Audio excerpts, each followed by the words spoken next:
It was 2:47 a.m. when Emily's phone buzzed.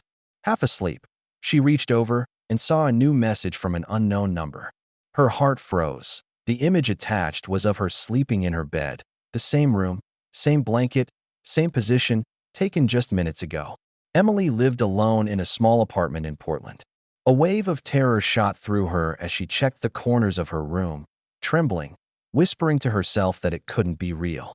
She turned on all the lights, locked every door and window, and checked the hallway. Silence. The police dismissed it as a prank, but Emily couldn't shake the fear that someone had been inside her home. When she scrolled through her gallery later, the photo was gone, deleted somehow, as if it had never existed. Only the message remained, its timestamp flickering oddly on her phone screen. That night, she stayed awake, every sound making her heart pound faster.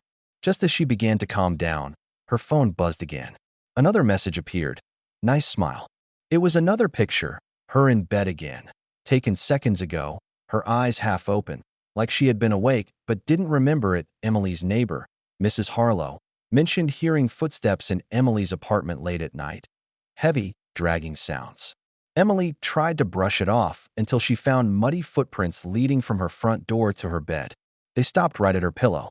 Desperate, she bought 2 small security cameras and installed one in her bedroom and another in the living room. That night, she forced herself to sleep, leaving the lights on. When she woke up, the cameras had stopped recording at exactly 3:12 a.m. The files were corrupted, except for one screenshot. It showed a faint silhouette standing beside her bed, motionless, staring down at her sleeping body. The figure was tall, with long hair that seemed to blend into the shadows. Emily called the police again, but the officers looked at her strangely when they saw the image, claiming it looked too much like her own reflection. Confused and terrified, Emily unplugged the cameras. Yet that night, she woke to the sound of a camera shutter clicking. Once, twice, 3 times. And the next morning, another photo appeared on her phone. Emily confronted her landlord, Mr. Peterson, demanding to know if anyone had spare keys. He looked pale, avoiding her eyes. Finally, he admitted that the previous tenant, a woman named Clara, had vanished 2 years ago. Clara had also complained about strange photos appearing on her phone, of herself sleeping, always at the same time, 3:12 a.m. The police closed her case as a disappearance, but Peterson swore that some nights, he could still hear footsteps in her old apartment, Emily's apartment. Emily's voice shook as she told him she wanted to move out immediately, but the landlord pleaded with her not to. It doesn't help, he whispered. Moving out makes it follow you. Clara moved twice before she disappeared. Emily froze, realizing Clara's name was still faintly carved on the window frame of her bedroom. That night, she packed her bags, planning to leave at dawn. But around 3 a.m., she woke suddenly to the sound of someone whispering her name. She looked toward the window, and in the reflection, she saw a woman's face behind her, smiling, holding a camera. Emily noticed something strange. Every night, her bathroom mirror fogged up even when she hadn't used hot water. At first, it looked like random streaks, but soon words began forming, "Don't look away." The first time it happened, she wiped it clean in panic, but the message returned every night, clearer, bolder. Determined to face it, Emily stayed in the bathroom one night, waiting.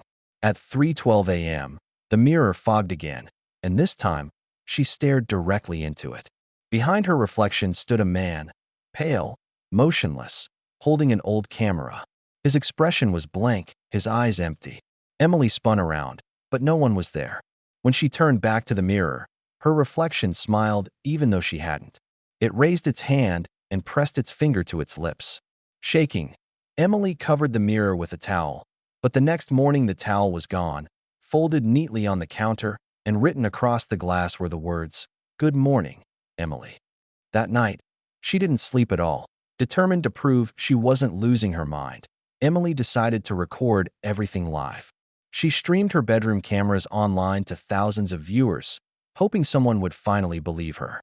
For hours, she lay still, her face barely visible in the dim light. Around 3:12 a.m., the live chat suddenly erupted. "There's someone in the room," one comment read. Behind her, another screamed.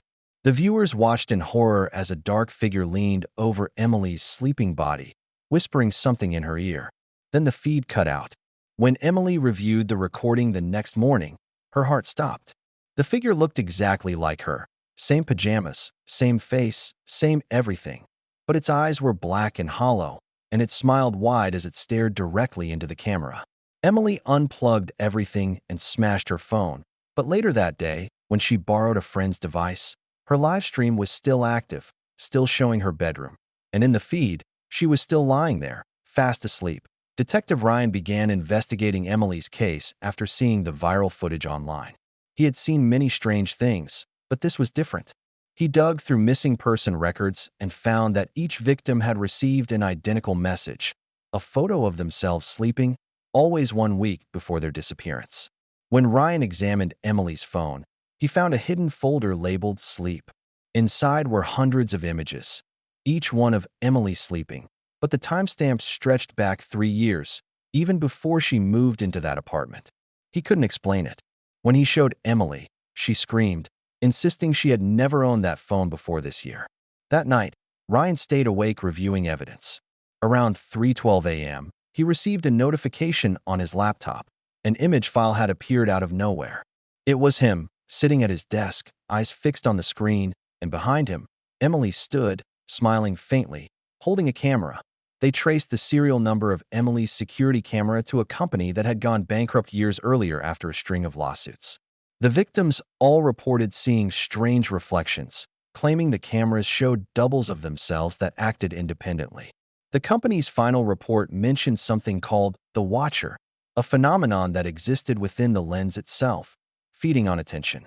Every time someone viewed a photo or recording, it grew stronger, reaching through screens to find its next subject. Emily realized the thing wasn't haunting her apartment. It was haunting her image. Her face had become its mask. She begged Ryan to destroy everything. The footage, the photos, even her phone. But he hesitated, saying they needed evidence. Emily shouted, smashing the camera with a hammer, but the moment it shattered, her reflection in the TV screen didn't move. It only grinned. Emily packed her things, determined to disappear. But before she could leave, she received one last photo.